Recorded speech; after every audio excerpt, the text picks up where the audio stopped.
Welcome back to the fitness works guys. तकरीबन 4-5 दिन के बाद आपके साथ मुलाकात हो रही है। बस थोड़ा सा काम वगैरह ढूंढ रहा था क्योंकि मैंने 1-2 महीने से काम छोड़ा हुआ था, तो सिस्टम बहुत ज़्यादा मामलात ख़राब हो रहे थे। जो एक प्रॉपरली एक प्रोसीजर होता है आपके घर के चलने का, उसके अंदर थोड़ा सा मिसमैच हो गया मेरे से, जिसकी वजह से मुझे दोबारा काम स्टार्ट करना पड़ा। ऑब्वियसली पैसों की ज़रूरत थी, इसलिए काम स्टार्ट करना पड़ा।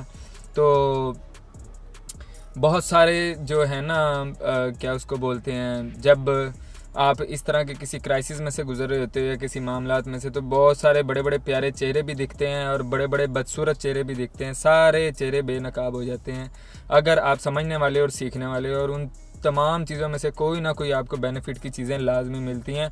और ये पिछले टेन्योर के अंदर मुझे इसी तरह बहुत सारी बेनिफिट की चीज़ें मिली, कुछ अपनों में से, कुछ दोस्तों में से, कुछ परायों में से, कुछ अच्छे लोग मिले, कुछ लोग छांटी हुए, और इसी तरह गेम ऑन ऑफ होती रही मेरी।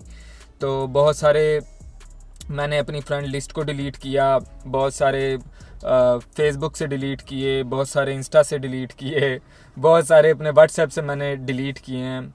उनकी रीज़न ये है कि कुछ बेमतलब और बेमायनी किस्म के लोग फजूल में हमारी ज़िंदगी के साथ जुड़े होते हैं, जिनका कोई मकसद नहीं होता, और उनको डिलीट कर देना सबसे बेटर होता है। कहीं ना कहीं फजूल में, हालांकि वो अगर आप उनको नहीं भी डिलीट करो, नहीं भी ब्लॉक करो तो भी चलेगा, लेकिन अगर आप उनको कर रहे हो तो भी चलेगा। तो मैंने ये किया कि मेरा मन था कि मैं ख़त्म करूं, डिस्कनेक्ट करूं खुद को उन लोगों से जिन लोगों के साथ मेरा किसी किस्म का कोई राब्ता नहीं है, नाजायज़ मुफ्त में मेरे साथ अटैच हैं। और होता है ना कभी कभी आपका दिल नहीं करता कि यार कोई आपको देखे, तो बिल्कुल वो वाली फील थी काफ़ी अरसे से पीछे कि यार फजूल में कुछ लोग मुझे क्यों देख रहे हैं। मैं मतलब थोड़ा सा समझ रहे हो आप, स्ट्रेस में आया हुआ था, कुछ चीज़ों में ख़राबी पैदा हो रही थी, कुछ चीज़ों में मेरा दिल कर रहा था मैं यूं करूं, मूड बहुत ज़्यादा स्विंग हो रहा था और मोटिवेशन बिल्कुल ख़त्म हुई थी, पुश कोई नहीं था, सपोर्ट कोई नहीं थी। तो पीछे फिर 3-4 दिन मैंने छुट्टी की है, बॉडी को पूरा रेस्ट दिया है, दिमाग को पूरा रेस्ट दिया है। बहुत ज़्यादा दिमाग के अंदर बहुत ज़्यादा स्ट्रेस चल रहा था और वो बहुत सारी रीज़न्स थी यार उसके पीछे। तो ये साथ में आज का जो मैं एपिसोड बना रहा हूँ, इसके अंदर मैं आपको बेसिकली यही बताना चाहता हूँ कि साइंस बेस्ड चेस्ट की बहुत सारी एक्सरसाइजेज हैं। जितनी भी मैंने एक्सरसाइजेज की हैं सारी मैंने रीड की थी, ये साइंस बेस्ड एक्सरसाइजेज हैं। और किसी भी अगर एक्सरसाइज का इफेक्ट मिलता है या नहीं मिलता है, कम मिलता है, मैक्सिमम इफेक्ट इन एक्सरसाइजेज के मिलते हैं। मिडिल चेस्ट के लिए, अपर के लिए और लोअर के लिए, सारी जितनी भी मैंने ओवरऑल आपको इसमें आप देख रहे हो। तो एक बात हमेशा याद रखना, बहुत बार इस तरह का वक्त भी आएगा आप फटीग फील करोगे, आपकी बॉडी के अंदर एनर्जी नहीं होगी, आपको यूं लगेगा कि यार मैं वर्कआउट अब छोड़ देता हूं, मैं ख़त्म कर देता हूं, ये मेरे बस का रोग नहीं है।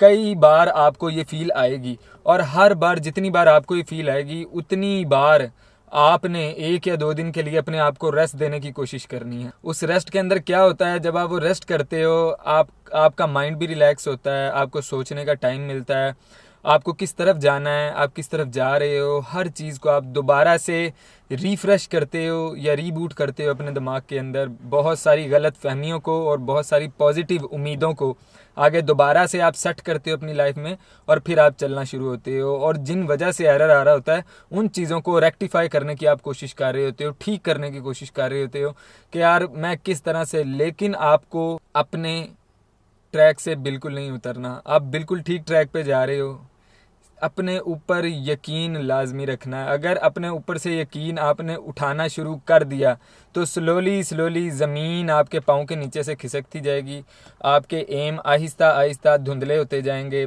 आपके सारे के सारे मिशन तबाह और मिट्टी के अंदर दबते चले जाएंगे, और आप उनको खुद अलाउ करना शुरू कर दोगे कि यार ये चीज़ें अब ख़त्म हो जाए मेरी ज़िंदगी से, मुझे ये लाइफ नहीं चाहिए, मैं अपनी सुकून वाली ज़िंदगी जो पहले जी रहा था वो बेटर थी। ये ऑटोमेटिकली आपके दिमाग के अंदर आएगा और वो सबसे गलत अलार्म होता है। उसका सबसे बड़ा रीज़न पता है क्या है? ये सब कुछ आपके दिमाग में क्यों चलना शुरू हो जाता है? जब आप कुछ बेटर करना शुरू होते हो तो तब ये वाली नेगेटिविटी क्यों आना शुरू होती है। हालांकि इस तरह की नेगेटिविटी पहले आपको अपनी ज़िंदगी में कभी भी फेस नहीं करनी पड़ी, क्योंकि आपने कभी इस तरह का बेटर कुछ किया ही नहीं है जिसकी वजह से अब आपकी ज़िंदगी बेटर हो जाए, ऐसा कभी नहीं। तो अभी करना शुरू हुए हो तो ये बीच में क्यों आना शुरू होता है? आपके सराउंडिंग, आपके गिरदो नवा में जो लोग रहते हैं उनको बिल्कुल भी नहीं पसंद है कि आप ये करो, और वो कहीं ना कहीं डीमोटिवेट इन द सेंस इस तरह कर देते हैं कि वो मुंह से कुछ बोलते भी नहीं है। ये नहीं कहते हैं छोड़ दे तो बहुत फजूल में क्या लगा हुआ है, जॉब कर, ये कर, वो कर। कुछ लोग तो ये भी बोल देते हैं, लेकिन कुछ की इंटेंशन पता है क्या होती है? साइलेंस रहना, इस बारे में आपके साथ डिस्कस ही ना करना। कुछ लोगों की इंटेंशन ही ये होती है, अंदर से वो यही उनका मेन जो मुद्दा होता है ना, वो यही होता है कि आप ये काम ना करो जो आप बेटर कर रहे हो, जो आप आगे जाने की किसी दौड़ में लग गए हो, जो कि वो लोग नहीं रह सके। आपके दोस्त, आपके रिश्तेदार, आपके कज़न्स, आपके सराउंडिंग में बहुत सारे मोहल्लेदार, वो ये नहीं कर सके हो और आप करना शुरू हो गए हो। तो वो कुछ लोग ऐसे होंगे जो आपके मुंह पे कह देंगे छड़ यार इसमें क्या रखा है, और कुछ लोग ऐसे होंगे जो आपके मुंह पे ये नहीं कहेंगे, बल्कि वो साइलेंट रहेंगे। और कई बार आपको हल्का फुल्का एडमायर भी कर देंगे। कब? जब आप खुद उन्हें बोलोगे कि यार कम से कम तुम मेरे दोस्त हो, कम से कम तुम तो मुझे मोटिवेट करो, तुम तो मुझे सपोर्ट करो, चलो वर्बली कर दो, मुंह से बोल के कर दो। तो उस वक्त में वो लोग आपको सपोर्ट करेंगे, लेकिन वो भी आपके साथ फेयर नहीं है। ये हमेशा याद रखना। लाइफ में आहिस्ता आहिस्ता आहिस्ता आहिस्ता आपको पता चलेगा कि लाइफ में कोई भी फेयर नहीं है। लाइफ में कोई भी फेयर नहीं है। कभी कभार तो इस तरह होता है कि आपके माँ बाप भी, अब तो मोस्टली 80% की मैं बात कर सकता हूँ, माँ बाप भी दुआ अमीर बच्चे को देते हैं, माड़े बच्चे को तो दुआ भी नहीं मिलती। माड़े बच्चे को तो आजकल के जो माँ बाप हैं, जो लेटेस्ट माँ बाप हैं 20वीं सदी के, उन अमीर बच्चों को ही दुआ मिलती है। पैसे वाले को, जो तरक्की पे होता है, जो स्ट्रगल कर रहा होता है, उसको तो दुआ भी नहीं मिलती है खैर से। तो ये वाले मामलात हैं। तो इसके अंदर सिर्फ और सिर्फ एक अल्लाह की ज़ात है जो आपके साथ होती है, उस पर यकीन रखो और उसके बाद अपने पे यकीन रखो और चलते जाओ, चलते जाओ। जब जब आपको लगे आप लेट डाउन हो रहे हो, उसी वक्त सोचो, अपना मोटिव फौरी तौर पे सोचो कि आपने ये काम क्यों शुरू किया था, आपका प्लान क्या था। आप वो सोचोगे तो आप इसको फिर कैरी ऑन करना शुरू कर दोगे। नेगेटिविटी आती है, कोई बड़ी बात नहीं है, क्योंकि जितना सोशली हम जिन लोगों में रहते हैं वो बिल्कुल भी काम के लोग नहीं हैं, और आप काम का बंदा बनने जा रहे हो। आपको इनके अंदर सरवाइव तब तक करना होगा जब तक आप काम वाले बंदों के बराबर नहीं आ जाते, क्योंकि जो अच्छे लोग हैं वो तभी आपको मिलेंगे जब आपके अंदर कोई अच्छी स्किल डेवलप हो जाएगी, तब वो लोग आपको मिलेंगे, तब आप उनके करीब जाना शुरू होगे। तो तब तक आपको इसी सराउंडिंग में सरवाइव करना पड़ेगा, इसी नेगेटिविटी में, इसी डीमोटिवेशन वाले लोगों के अंदर, जो पूरा मुआशरा गिरा हुआ है, एक जकड़ा हुआ है। हालांकि उनका कसूर नहीं है, लेकिन वो अपने कंफर्ट जोन के अंदर है। जॉब कंफर्ट जोन होता है, आपको लगी लगाई चीज़ें मिल जाती हैं। इसी तरह घर के काम भी एक कंफर्ट जोन है, आपको पता है घर के काम लगे लगाए हैं कर लेने। इससे आप अपनी ज़िंदगी को बेटर नहीं कर सकते हो। तो अगर आप कुछ ऐसा स्किल सीख रहे हो या कुछ कर रहे हो, तो ऑलरेडी अपने माइंड में रखो आपको सरवाइव करना पड़ेगा, क्योंकि आप तब तक एक बेटर स्टेज के ऊपर नहीं जाओगे, या वो लोग आपको तब तक मुंह नहीं लगाएंगे जब तक आप उनके बराबर या उनकी फील्ड में बहुत बेटर पे नहीं चले जाओगे, तब तक वो लोग आपको नहीं मुंह लगाएंगे। तो अपना बहुत ख्याल रखें, खुद को खुद मोटिवेट करते रहें। अगर आप लेट डाउन खुद को कर रहे हैं, फौरी तौर पे सोचें आपने क्यों सारा का सारा ये मामला चालू किया था, तब दोबारा आप डी ट्रैक से ट्रैक पे आएंगे। डी ट्रैक नहीं होना।